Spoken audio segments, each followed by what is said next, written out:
Sometimes it sounds like, oh, that's just a road, so people just go up there and drive and cause issues. But in many cases, it's an access point to a number of hiking trails, other entries for recreation, hunting, things like that. So we just aim to be a partner with the Forest Service to say, hey, we know there's issues out there. Actually, we know them better than you know them because they're part of our own users and we understand those users. And whatever it is that we can do to help you maintain and keep care of these areas, we're willing to do that, so that closure is a last resort, not a first step in the process. And that's kind of the mission that we've been working on over the last close to 4 years now.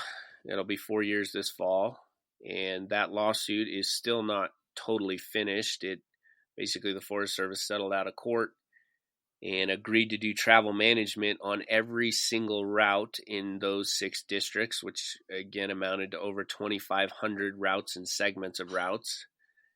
And so they have a long drawn out process where they go through scoping, then they release a draft, then they let you comment on the draft, then they release a final, like their preferred decision of how they're going to do that. They released that not that long ago, last summer, and we had comments on like their draft of what they're going to do, planning to do. Those were due by, comments from the public were due by November, and then either mid to late summer, probably early fall, because they're court mandated to finish this process by November of this year, November of 2020. We expect to get the final result back. And we've had pretty good luck being a partner throughout the process and being able to kind of steer that along as a volunteer group, and then providing substantial comments during the process. But it's still not finished yet, and we don't know how it's going to turn out. I think the volunteer part is very important. You guys are 100% volunteer, right? Correct. Yes, this group is 100% volunteer. We do So have, yeah. Sorry, go ahead. My question is, how did you convince people to join on with you and help you do what amounts to really hard work? I mean, you guys do some serious cleaning on those trails. Yeah, another great question. So I have never found a shortness of volunteers or willingness or people eager to go out and do work. People really care about these areas. People value them. They're emotionally tied to them. A lot of them have been going to these areas for years, or in my case, sometimes generations. They care about the areas. They're not the ones out there complaining about things or trying to get involved in the political side of things. That's just not their scene. But they do care, and they do have, the energy and willingness to help. And so what we did, or what I did with the group core, is kind of create the relationship with land managers to allow us to go out and do these projects. And then once we have had that relationship established, all I do is network with our, off-road user group and ask people when and where they want to help out. And like I said, I have never not been able to do a project because of lack of volunteers. The support and enthusiasm is unbelievable, and even being a user surprised me. The lacking piece was just the working with the Forest Service. And in some cases, they're always looked at as the enemy in our motorized user group because they're the ones shutting down the roads. And in reality, we just need to be a partner with them. We need to work with them. In large case, we need to educate them about our user group. And then we can go out and do things and have a great result. So I think our user group was primed for some level of organization to be able to, work with Forest Service and or BLM or just land managers in general to kind of unlock the potential that we had as a user group from all our volunteers and their skills and their equipment and their hard work and their dedication to public lands.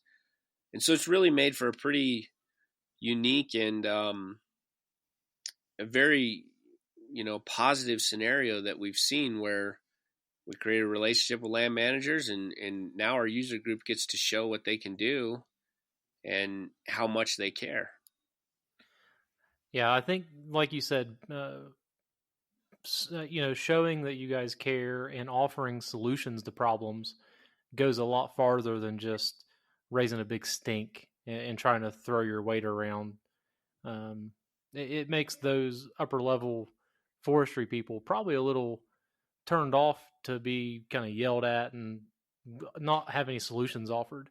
So what you guys are doing is a pretty good way of looking at things.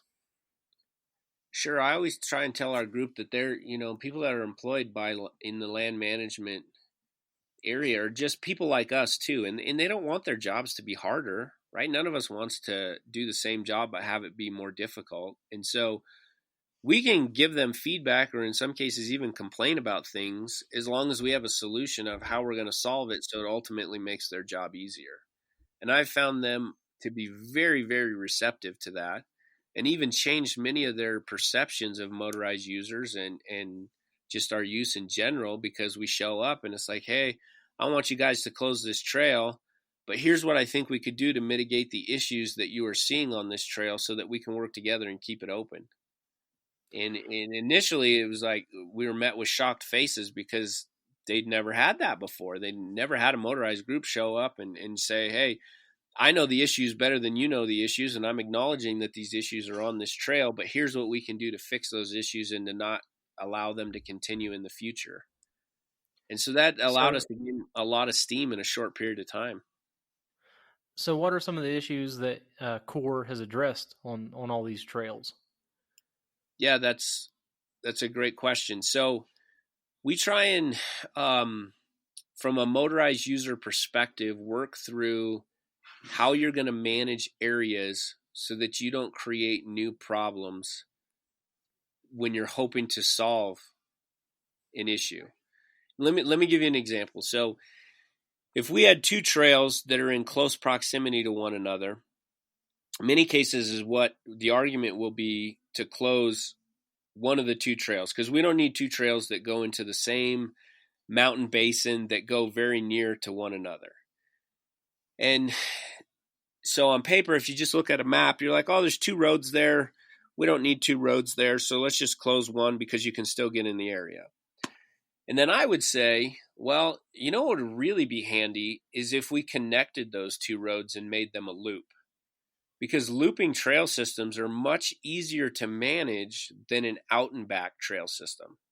And the reason is users start the loop and there's an endpoint that they're trying to get to. And they may stop somewhere in the loop, but the ultimate goal is to finish the loop. And so we find much less resource damage on a trail that is a loop as opposed to one that is an out and back where you drive in, there's a defined endpoint, and so everybody stops at the endpoint, everybody camps at the endpoint, and the parking areas in these endpoints just get larger and larger and larger, and more resource damage happens because people are all stopping at the same point and trying to fill up a whole day of recreation in doing so. And so if we have a looping route as opposed to an out and back route, it's just human behavior. It's much easier to manage a looping route. Not everybody's stopping at the same point. Sometimes if it's a mountain pass, you have a lot of people stopping at the summit to take pictures by a sign. But at the end of the day, they're still trying to complete the entire route. And so by talking with Forest Service and stating these types of things, and then being able to back it up by saying, see, this is where we're having the resource damage is in these out and back areas. Or sometimes they'll want to chop a quarter mile or a mile two off the end of a out and back route. And so in many cases, out and back routes, like I said, are already hard to manage. But we had, one district that we had an out and back trail that we were the trail adopter on, and it ended in a thick, heavily timbered area was the parking area. And so for us, that's easy to manage because geographically and just, the features of the area in a heavily timbered area, it's easy to contain that as a parking area. And so the Forest Service wanted to move that parking area a quarter mile farther down the road so you couldn't even reach that heavily timbered area. And the end of the trail was going to become at the edge of a meadow. And they thought, well, that's a natural stopping point at the edge of the meadow. And I said, this is the worst place you could possibly end a trail because there's no defining boundaries. There's nothing to contain people. we're going to have campers everywhere. People are going to be turning around everywhere. It's just going to spread so that this meadow is going to look like an entire dust bowl. It makes more sense to keep the end quarter mile so that people are moving through the meadow to get to the end of the trail where we can contain it. That's where they park. That's where they hike to a lake. That's where they turn around and then they drive back. And so in a lot of cases, these management decisions are made on Google Earth or just on a topo map in an office somewhere without, going out on the ground and seeing how users are interacting and seeing, in some cases, what is decided is we actually need to do the exact opposite, because that will, if our goal is management and to limit negative impacts, then going out on the ground and seeing what's happening is the best case scenario to make the best decision. And that goes back to even educating your user group to kind of keep them off of those areas that are sensitive and to stay in some defined lines. Because I was looking at some of your photos on your page, and it looks like some of the damage is just people, I want to say, being lazy, cutting switchbacks, uh, taking alternate routes instead of the defined path. And I mean, that causes a lot of trouble down the line, right? Yeah, it absolutely does. We see two major issues. So one is driving around snow or trail obstacles, we'll call them. So you show up in the high country and we're almost out of June is a hard month for us in management because people are getting out. Trails are starting to open, but some of them aren't fully open because there's still snowpack high in the mountains above timberline. So you drive all the way up there and there's one little snow patch that's still covering the road and you can't make it through that or you're by yourself. So people will drive on the tundra around the snow. That's most definitely an issue. Or there's a tree that's down, or there's a rocky outcropping where you got to slow down and it's a more difficult section and people will try and drive around an obstacle in the way. Or it's a case that they spent a lot of money on a really nice vehicle, or they show up here in a really capable ATV or side-by-side or an off-road vehicle, and then they do just as you gave an example, which happens a lot. They'll get on what we consider an easy trail that's not challenging the difficulty of their vehicle, so they'll try and cut a switchback. They'll think, well, maybe I can just make it up the hill and I won't have to go to that switchback, and I think my vehicle is capable enough to drive up that. Or they'll get somewhere and it's like, man, that's a pretty steep rocky outcropping over there. I wonder if I can climb up that in my vehicle. And so they'll look for more of a challenge with their vehicle when they're on an easy trail instead of, we've got difficult trails here. I mean, you've seen our videos. There's crazy stuff that you can do. If you want to test your vehicle's capability, then go to a harder trail. Don't drive off trail to see if you can make it up something. Yeah, and the sad thing is, Core goes through such pains to make sure users have a safe route to all these places. You guys do the trail reports, you do the trail conditions, you go out and clean up the trails, and then you've got the knuckleheads that come in and kind of undermine all that work. Right. Yep.